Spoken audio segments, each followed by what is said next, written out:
La esposa de oficina de mi marido acaba de volverse nuestra vecina. Yo estaba parada en mi cocina, viendo la mudanza que se echaba de reversa en la casa de al lado. Por fin se había vendido después de que el dueño anterior se fue a Florida hace un par de meses.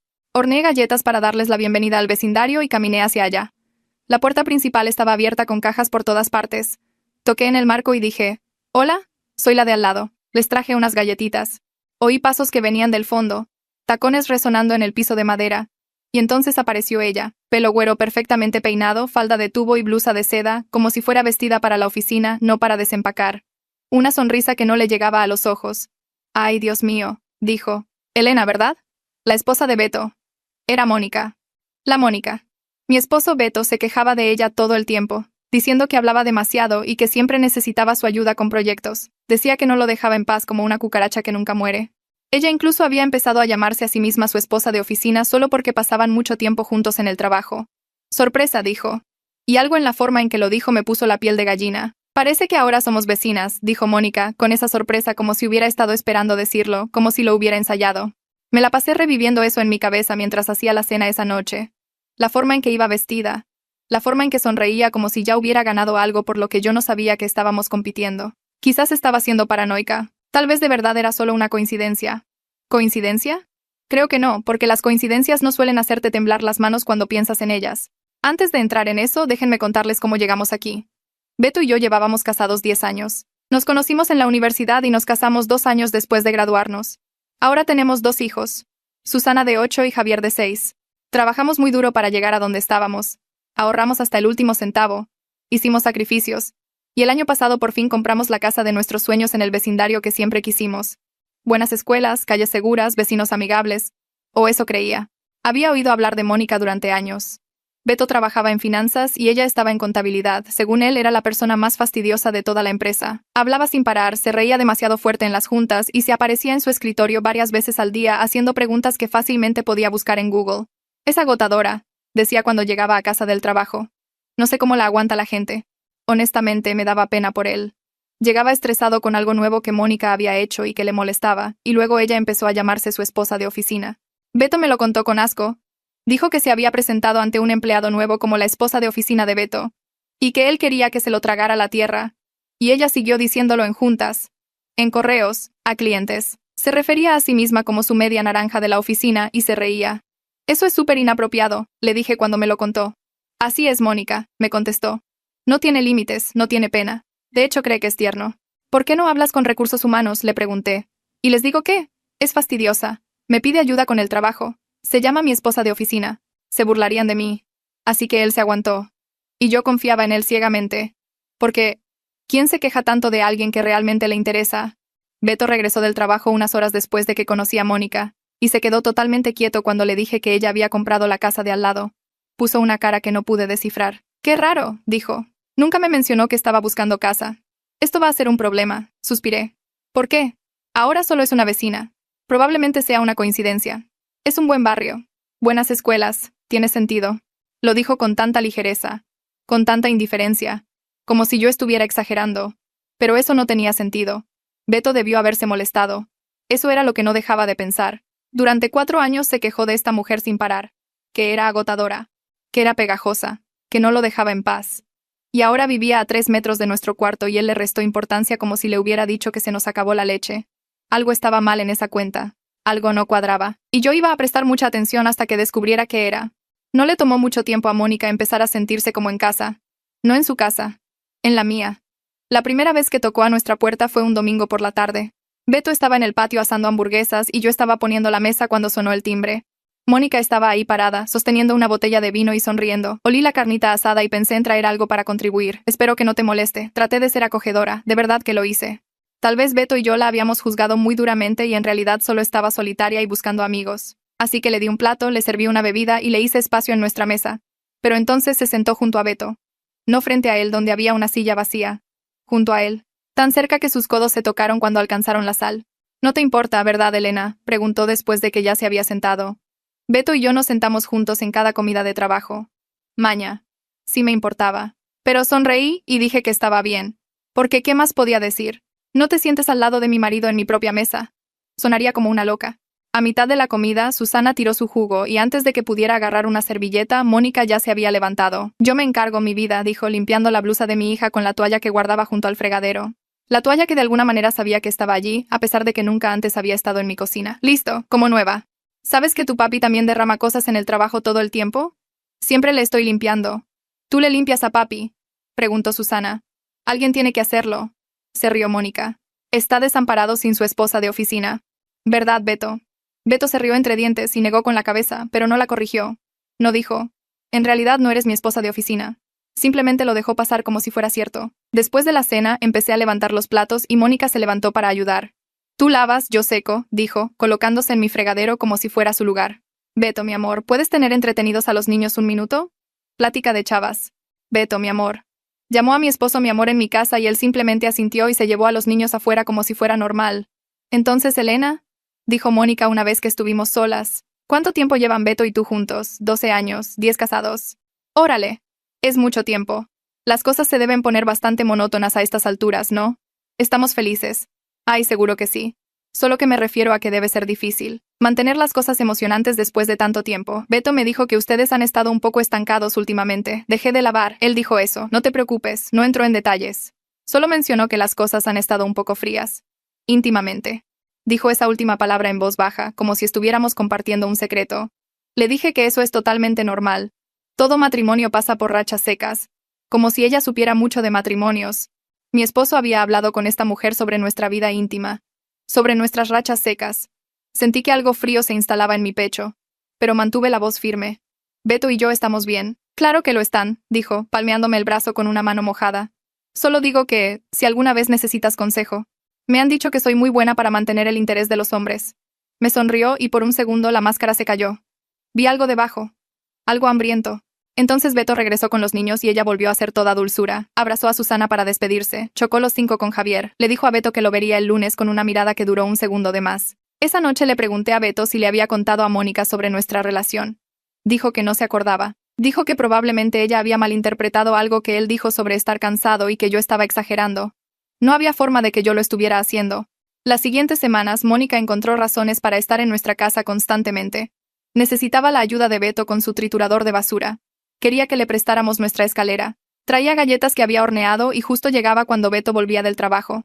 Cada vez que abría la puerta miraba más allá de mí, como si lo estuviera buscando. ¿Está Beto aquí? Se convirtió en su saludo. Ni hola, Elena, ni cómo estás. Solo, ¿está Beto aquí? Una tarde llegué temprano a casa después de unos pendientes y la encontré en mi patio trasero. Estaba empujando a Susana en el columpio mientras Javier pateaba una pelota cerca. Beto estaba en el trabajo. Yo no le había dado permiso para estar allí. Hola, Elena, dijo, como si yo fuera la visitante. Los niños estaban jugando afuera y pensé que les echaba un ojo. Sé que tu niñera se va a las 3 y vi su coche irse, así que pensé en intervenir. De nada, solo me fui 20 minutos. Nunca se puede ser demasiado cuidadosa. Hay gente loca por todas partes. Saltó del columpio y se alisó el vestido. Susana me estaba contando sobre su recital de baile. Me encantaría ir a verla. Si te parece bien. Susana me miró con ojos esperanzados. ¿Puede, mami? Por favor. ¿Qué se supone que debía decir? No, esta mujer que solo ha sido amable contigo no puede venir a tu recital porque a mami le da mala espina. Ya veremos, dije. Y Mónica sonrió como si ya hubiera ganado. Fue al recital. Trajo flores. Más grandes que el ramo que Beto y yo trajimos.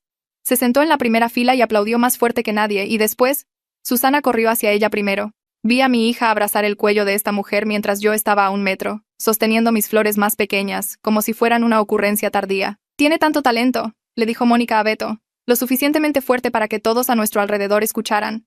Debes estar tan orgulloso. Lo estamos, dije. Mónica no me miró. Beto, ¿te acuerdas cuando yo hacía ballet? Te enseñé esas fotos de cuando tenía su edad.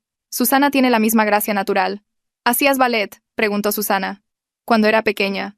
Podría enseñarte algunos pasos si quieres. Cosas que no te enseñan en las clases regulares. Mami, puede... No. Miré a Beto esperando que dijera algo. Que me respaldara. Que reconociera que esta mujer se estaba insertando en cada rincón de nuestras vidas como el daño por humedad que se extiende por las paredes. Él se encogió de hombros. Podría ser divertido. Las clases se hacían en casa de Mónica, 2 veces por semana. A veces Beto llevaba a Susana y se quedaba a mirar. Y yo me sentaba en casa mirando el reloj, preguntándome por qué una clase de 30 minutos se tomaba 2 horas. Mónica dice que soy muy buena, me dijo Susana una noche. Dice que soy tan buena que podría ser su hija. Ser su hija. Esta mujer estaba loca. Le dije a Beto que teníamos que hablar. Lo senté después de que los niños se acostaron y le expuse todo. Los comentarios sobre nuestra relación. La forma en que se aparecía sin invitación. Las clases. Las flores. La forma en que lo miraba como si yo no estuviera allí parada. Él escuchó. Asintió. Luego dijo, creo que estás siendo paranoica. No estoy paranoica. Estoy poniendo atención. Mónica solo es amable. No tiene familia aquí. No tiene hijos. Se ha apegado a los nuestros porque está solitaria. Es triste si lo piensas. Beto, me dijo que estábamos estancados. Dijo que le hablas de nuestra vida íntima. Yo nunca dije eso. Entonces, ¿por qué lo diría ella? No lo sé. Tal vez estaba sondeando. Tal vez quería ver cómo reaccionabas, y eso no te preocupa. Él suspiró. ¿Qué quieres que haga, Elena? Es nuestra vecina. Es mi compañera de trabajo. No puedo simplemente decirle que se vaya. Puedes poner límites. Tengo límites. ¿En serio? Porque desde donde yo estoy parada parece que ella tiene la llave de nuestra vida y tú eres el que se la dio. Se quedó callado. Pude verlo calcular. Decidiendo cuánta verdad decirme. Antes la odiabas, le recordé. 4 años, Beto. 4 años de llegar a casa y decirme lo agotadora que era. Cómo no te dejaba en paz. Cómo era como una cucaracha que nunca muere. Y ahora de repente es tu mejor amiga y se supone que yo solo debo aceptarlo. La gente cambia, Elena. ¿En serio? ¿O me estuviste mintiendo todo este tiempo? Él se pasó la mano por el pelo. Está bien. ¿Quieres la verdad? Exageré. ¿Sí?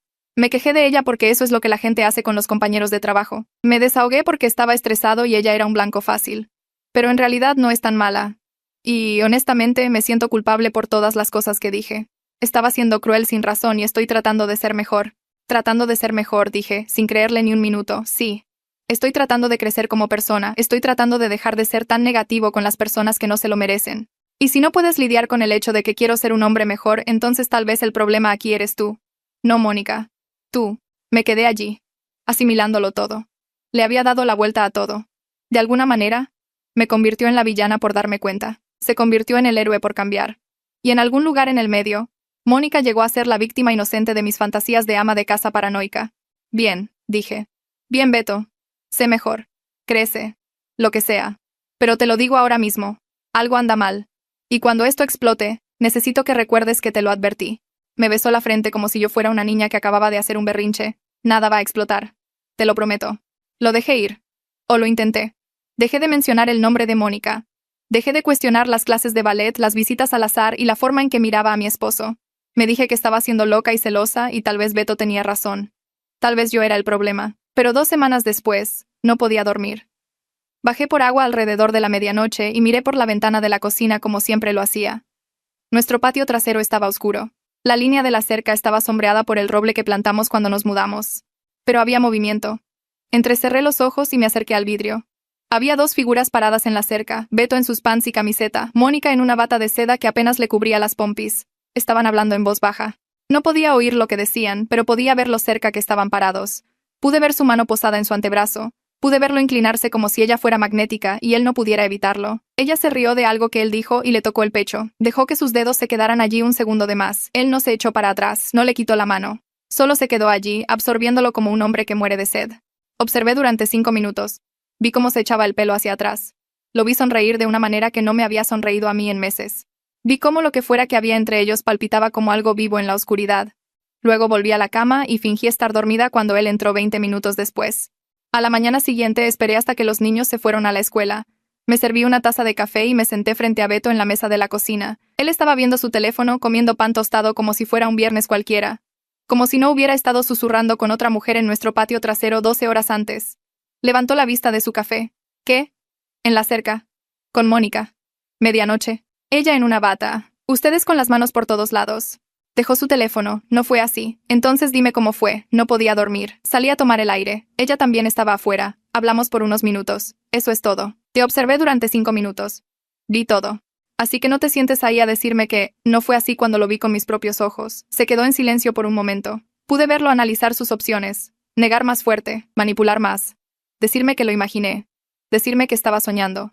Decirme que estaba loca. Es una persona muy táctil, dijo finalmente. Así es ella. No significó nada. Intenta de nuevo. Elena. No. Ya me cansé de aceptar excusas que insultan mi inteligencia. Sé lo que vi. Tú sabes lo que hiciste. Así que o me dices la verdad ahora mismo, o voy a asumir lo peor y actuaré en consecuencia. La cocina se quedó en silencio, excepto por el zumbido del refrigerador. Beto miró fijamente su taza de café como si esperara que se lo tragara entero. Espere. No iba a llenar el silencio por él. Él había construido este agujero. Él podía salir solo. Está bien, dijo por fin. Su voz era más suave ahora, más pequeña. Admitiré que tengo unos sentimientos complicados por Mónica. Sentimientos complicados, repetí. Sí, no sé cómo explicarlo. Simplemente me entiende de una manera diferente. Tenemos esta conexión en el trabajo y se trasladó aquí, pero no pasó nada, son solo sentimientos. No puedo controlar lo que siento. Simplemente no te lo dije porque sabía que ibas a reaccionar así. ¿Así como? ¿Como una esposa que se acaba de enterar de que su esposo tiene sentimientos por otra mujer? ¿Cómo se supone que debo reaccionar, Beto? ¿Debería hacer una fiesta? ¿Hornearle un pastel? ¿Deberíamos invitar a Bella Hadid? ¿Darle las gracias por mantenerte entretenido mientras estoy ocupada criando a nuestros hijos? Él se encogió. Qué bien. Voy a solucionarlo, dijo. Será mejor que lo hagas. ¿Quieres ser una mejor persona? ¿Quieres crecer y cambiar y dejar de ser negativo? Empieza con esto. Ponte las pilas, Beto. Lo digo en serio. Y no lo digo por mí, porque claramente mis sentimientos no son suficiente para motivarte. Hazlo por Susana y Javier. Se merecen un padre que esté presente y comprometido, que no destruya sus vidas porque no pudo distinguir entre ser amistoso y ser infiel. No he sido infiel, aún no has sido infiel, pero estás parado al borde de ese precipicio, y en lugar de retroceder estás viendo el paisaje. Te digo ahora mismo, si te caes yo no voy a saltar detrás de ti. Me llevaré a esos niños y construiré una vida sin ti, y no me sentiré culpable por ello ni un solo segundo. Me miró fijamente. Sabía que si realmente me engañaba, yo iba a tomar a nuestros hijos y construir una vida sin él. Y no me sentiría culpable por ello ni un solo segundo. Así que dependía de él madurar. Tomé mi café y salí de la cocina. Lo dejé sentado allí con su pan tostado frío y sus sentimientos complicados y el peso de todo lo que estaba a punto de perder. Aquí está la cosa con los ultimátums. Los das porque quieres que la otra persona luche por ti. Quieres que la versión de ellos de la que te enamoraste aparezca y demuestre que esa persona todavía existe en algún lugar debajo de todas las mentiras. Pero los ultimátums son peligrosos, porque a veces la gente hace exactamente lo que les pediste. Dicen las cosas correctas. Hacen los movimientos correctos. Se convierten en todo lo que necesitas que sean. Y ahí es cuando tienes que hacerte la pregunta más difícil. ¿Es esto real?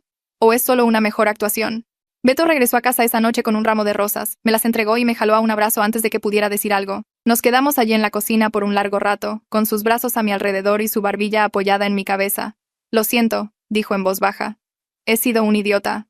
No discutí con él. Simplemente dejé que me abrazara porque pelear gasta energía y yo había gastado toda la mía. Cuando finalmente se echó para atrás, sus ojos estaban húmedos y se parecía al hombre con el que me había casado.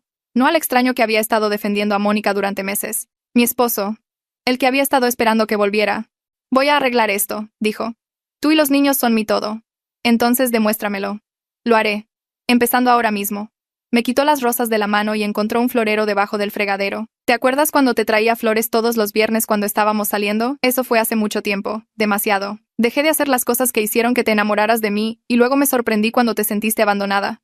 Llenó el florero con agua y colocó las rosas cuidadosamente. Eso se acabó. Las flores de viernes están de vuelta. Y no solo flores. Todo. Lo que importa. A la mañana siguiente me despertó la risa de Susana que venía de la planta baja. Encontré a Beto en la cocina volteando panqueques mientras Javier intentaba meterle chispas de chocolate a la masa a escondidas. La mesa estaba puesta, el café estaba hecho. Beto levantó la vista cuando me vio y sonrió como si nada en el mundo estuviera mal. Papi está haciendo panqueques de corazón, anunció Susana. Dijo que el que está chuequito es para ti porque te gustan las cosas imperfectas. Por eso te casaste con él. Beto se encogió de hombros. Sus palabras, no las mías. Pero también es verdad.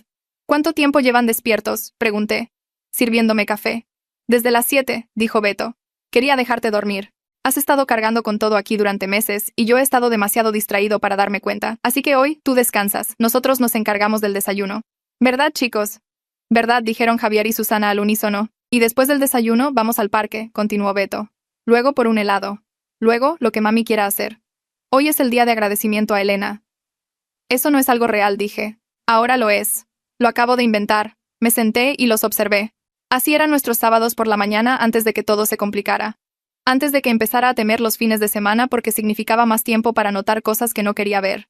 Pasamos el día en el parque. Beto empujó a Susana en los columpios y dejó que Javier se subiera a sus hombros a pesar de que siempre se quejaba de la espalda después. En un momento, corrió hacia donde yo estaba sentada en una banca y me entregó un diente de león. Javier lo recogió para ti, pero le dio pena traértelo él mismo. Miré a Javier, que estaba fingiendo estar muy interesado en una ardilla. Dile que me encanta. Se lo diré. Se rió y luego me agarró las manos. Hice reservaciones en esa taquería de cortes que te gusta. Mamá ya aceptó cuidar a los niños. Llamaste a tu madre, esta mañana. Le dije que necesitaba llevar a mi esposa a una cita en forma porque la he estado descuidando. Se sentó a mi lado. Dijo que ya era hora y que ella siempre supo que eras demasiado para mí.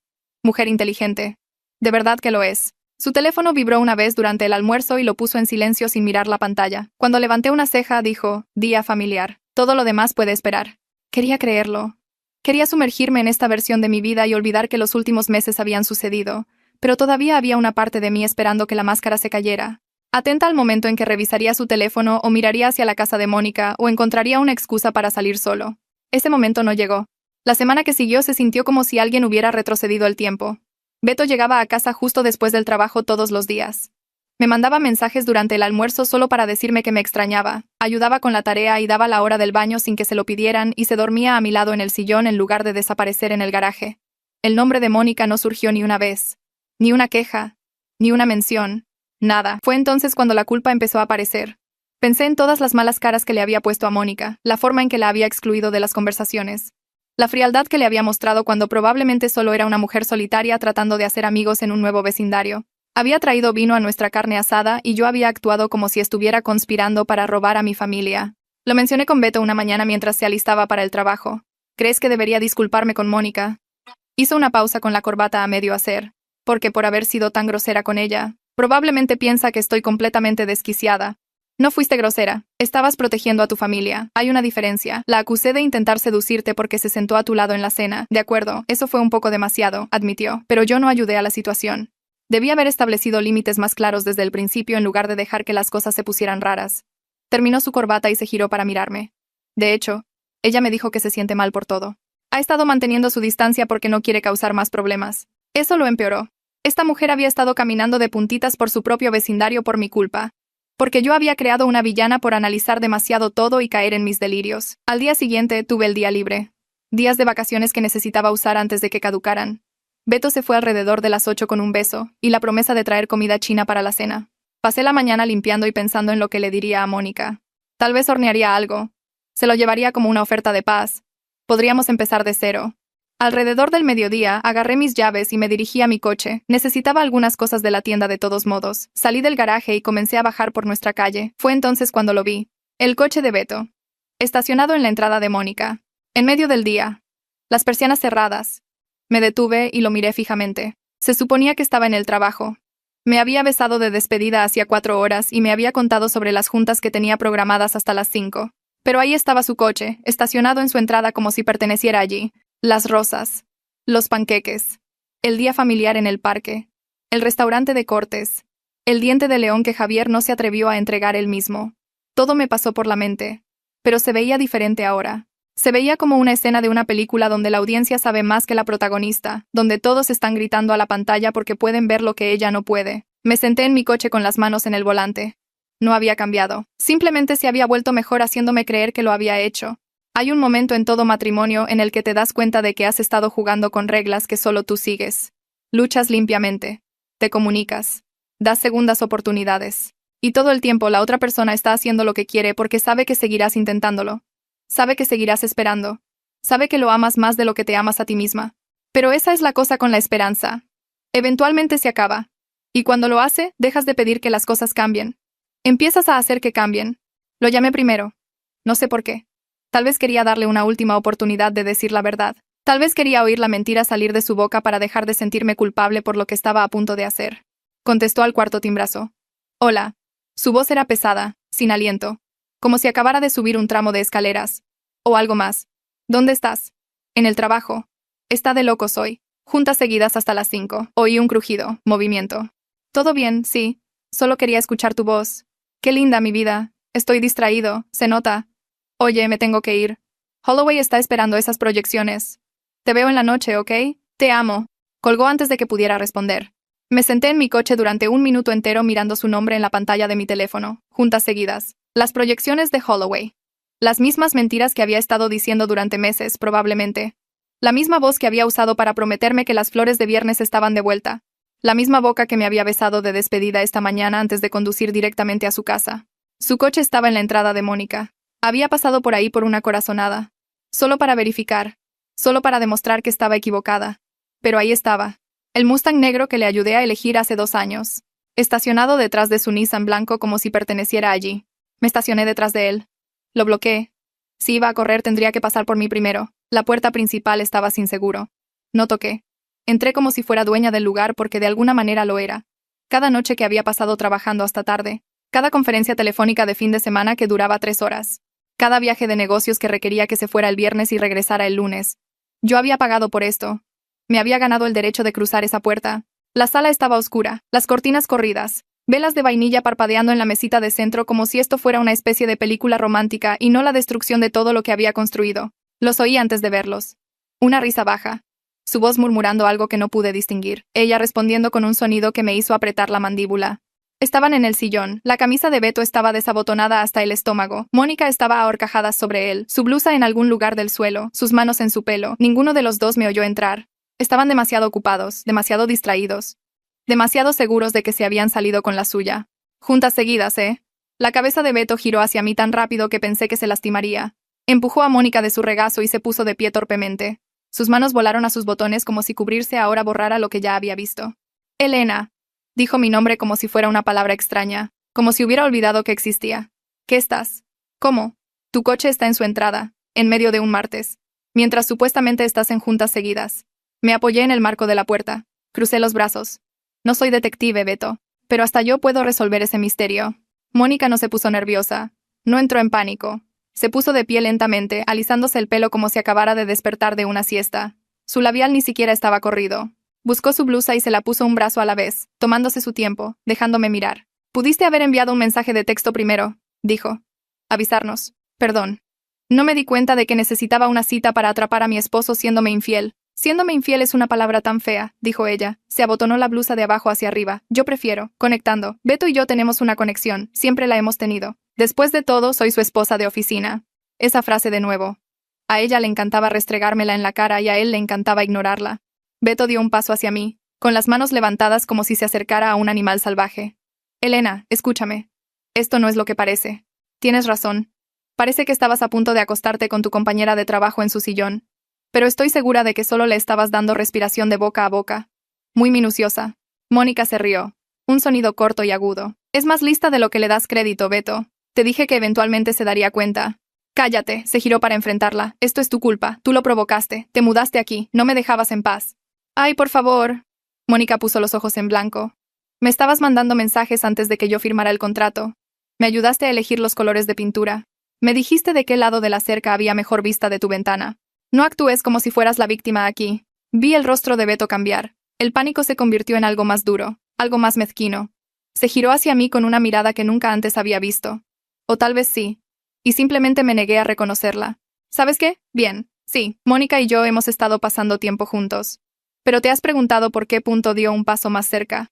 ¿Cuándo fue la última vez que me miraste de la forma en que ella lo hace? ¿Cuándo fue la última vez que me hiciste sentir que importaba? Estás tan ocupada con los niños, con el trabajo, con tus proyectitos. No me has tocado en semanas, apenas me hablas ya. ¿Qué se suponía que debía hacer?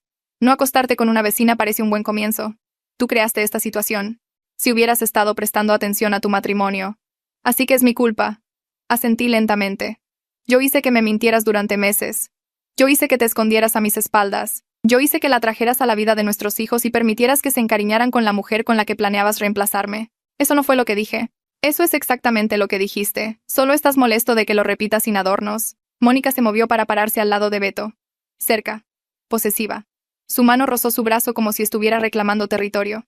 Elena, sé que es difícil de escuchar, pero a veces los matrimonios simplemente siguen su curso, no es culpa de nadie. La gente se distancia. Beto y yo nos acercamos. Estas cosas pasan. Estas cosas no solo pasan. Requieren mentir, intrigar, mudarse al lado de la familia de otra persona e insertarse sistemáticamente en su vida. Sonreí. Eso no es destino, Mónica, es un plan. Piensa lo que quieras, se encogió de hombros. No cambia nada. Tienes razón, no lo hace. Miré a Beto. Quiero que te vayas de la casa esta noche. Arreglaremos el resto a través de los abogados. Elena, espera. Beto me agarró la muñeca. Podemos superar esto. Las parejas sobreviven a las infidelidades todo el tiempo. Tenemos hijos. Tenemos una historia. No puedes simplemente tirarlo todo por la borda por un error. Un error que duró ¿cuánto? 6 meses. 1 año. Retiré mi brazo. ¿Cuándo empezó, Beto? ¿Antes de que se mudara aquí? ¿Después? ¿Te estaba haciendo sentir abandonado cuando estaba planeando la fiesta de cumpleaños de Susana? ¿O cuando estuve despierta toda la noche con la gripe estomacal de Javier? Estás siendo dramática.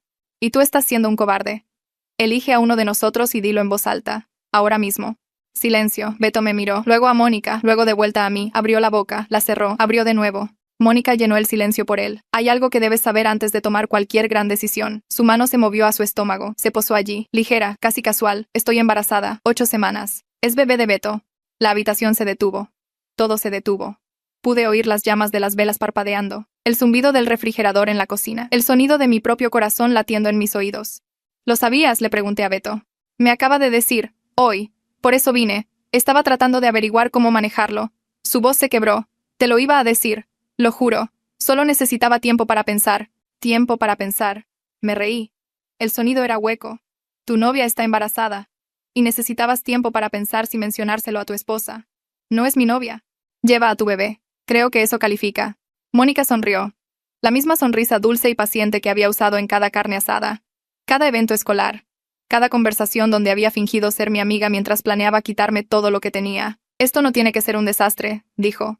Muchas familias logran que las situaciones combinadas funcionen. Beto puede estar contigo y los niños y aún así estar involucrado aquí. Todos somos adultos. Podemos resolver esto juntos. Juntos. La miré fijamente, a la mano en su estómago, a la satisfacción en sus ojos que no podía ocultar del todo. Tú planeaste esto, la mudanza, el embarazo, todo.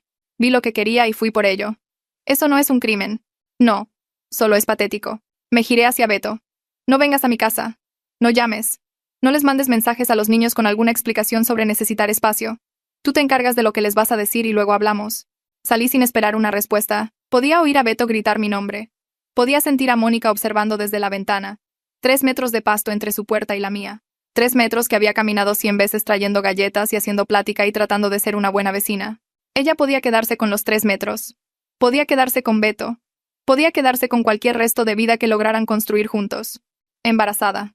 Estaba embarazada. Mónica estaba allí parada con su mano en el estómago como si ya hubiera ganado. Como si ese bebé fuera un jaque mate y se suponía que yo debía voltear a mi rey y retirarme. Beto ni siquiera podía mirarme. Sabía lo que había hecho. Sabía que no había forma de justificar esto. Pero aquí está lo que ninguno de los dos entendió. Un bebé no salva un barco que se hunde. Solo significa que hay una persona más a bordo cuando se va a pique. Y yo ya me había cansado de ahogarme por personas que querían verme hundirme. Tenía abogados a los que llamar. Presenté la solicitud de divorcio a las 9:03 de la mañana siguiente. El juzgado abría a las 9. Fui la primera persona en cruzar la puerta. La secretaria apenas me miró. Había visto a miles de mujeres como yo acercarse a ese mostrador. Ojos cansados. Mandíbula apretada. El anillo de bodas todavía puesto porque quitárselo. Se sentía como admitir la derrota. Y dejárselo puesto se sentía como una burla. Me entregó los papeles sin hacer preguntas. Los llené en el vestíbulo con una pluma que le robé a la mochila de Susana. Diferencias irreconciliables, así lo llamaba el formulario. 4 años de mentiras, un bebé con otra mujer. Una compañera de trabajo de la que se había quejado tanto que me había aprendido de memoria cada agravio. Diferencias irreconciliables. Firmé mi nombre y se lo entregué. Beto apareció en la casa esa tarde. Estaba en la cocina haciendo los almuerzos de los niños para el día siguiente cuando oí su llave en la cerradura. Se me había olvidado cambiarlas. ¡Qué tonta! Eso iba a la lista. Elena.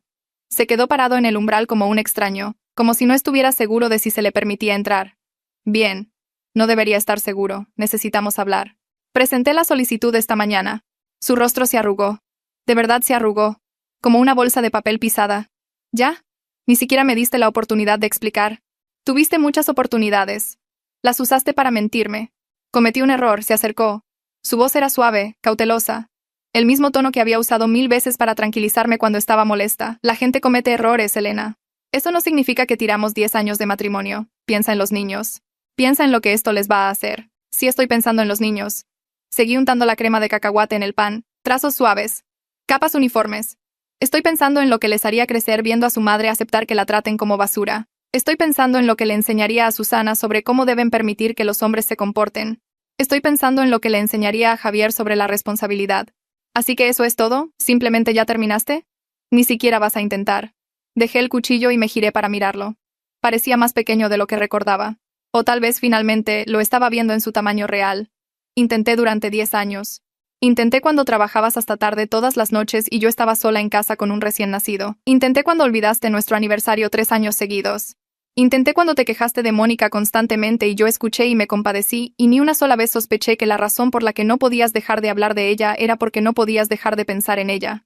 Apretó la mandíbula. Eso no es justo. No lo es, me reí. El sonido nos sorprendió a ambos. 4 años, Beto. 4 años de Mónica es tan fastidiosa, y Mónica no me deja en paz. Y Mónica es como una cucaracha que no muere. ¿Sabes lo que pienso ahora? Pienso que estabas molesto. No con ella, contigo mismo, porque la querías y sabías que quererla te hacía una mala persona, así que te quejaste de ella. La hiciste la villana. Te hiciste la víctima. Y yo me creí cada palabra porque confiaba en ti. Estás distorsionando todo. Estoy viendo con claridad por primera vez en años. Cambió de táctica. Lo vi suceder en tiempo real. La dulzura se derritió. Algo más duro tomó su lugar. Bien. ¿Quieres el divorcio? Hablemos de cómo se ve eso realmente. Gano más dinero que tú. Puedo pagar un mejor abogado. ¿De verdad quieres alargar esto en la corte? ¿De verdad quieres que los niños pasen por eso? Me estás amenazando. Estoy siendo realista, se encogió de hombros. ¿Presentas el divorcio? No solo me estás dejando a mí. Estás dejando la vida que te proporcioné. La casa, los coches, las vacaciones. ¿Crees que puedes mantener todo eso con tu salario?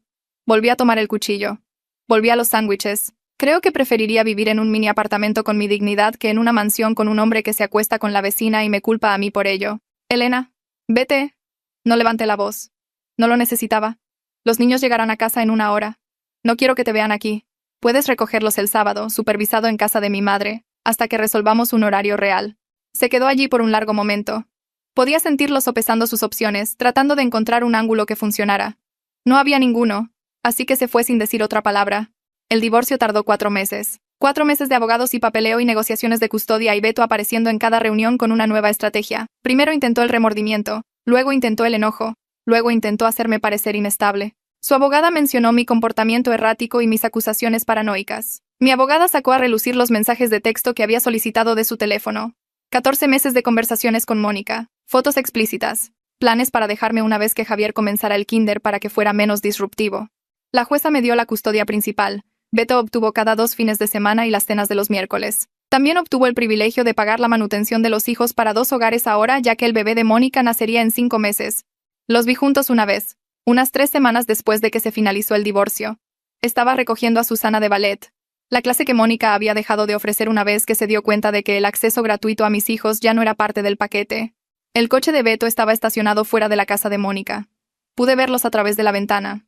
Ella estaba gesticulando salvajemente. Él estaba sentado en el sillón con la cabeza entre las manos. El mismo sillón donde los había encontrado. Qué curioso lo diferente que se veía ahora. La mudanza apareció en casa de Mónica 6 semanas después. Observé desde la ventana de mi cocina cómo cargaba cajas en la parte trasera. Sola. El coche de Beto no se veía por ningún lado. Mi madre me contó después lo que pasó. Pueblo chico. La palabra corre. Aparentemente, Mónica no se había dado cuenta de que el estilo de vida de Beto se financiaba principalmente con nuestro doble ingreso. La casa que realmente no podíamos pagar.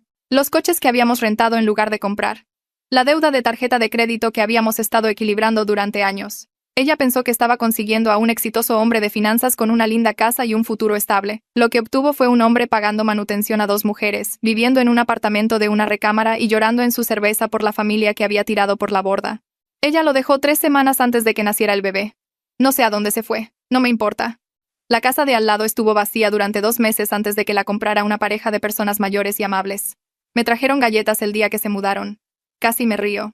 Beto todavía recoge a los niños cada 2 fines de semana. Está más delgado ahora, más callado.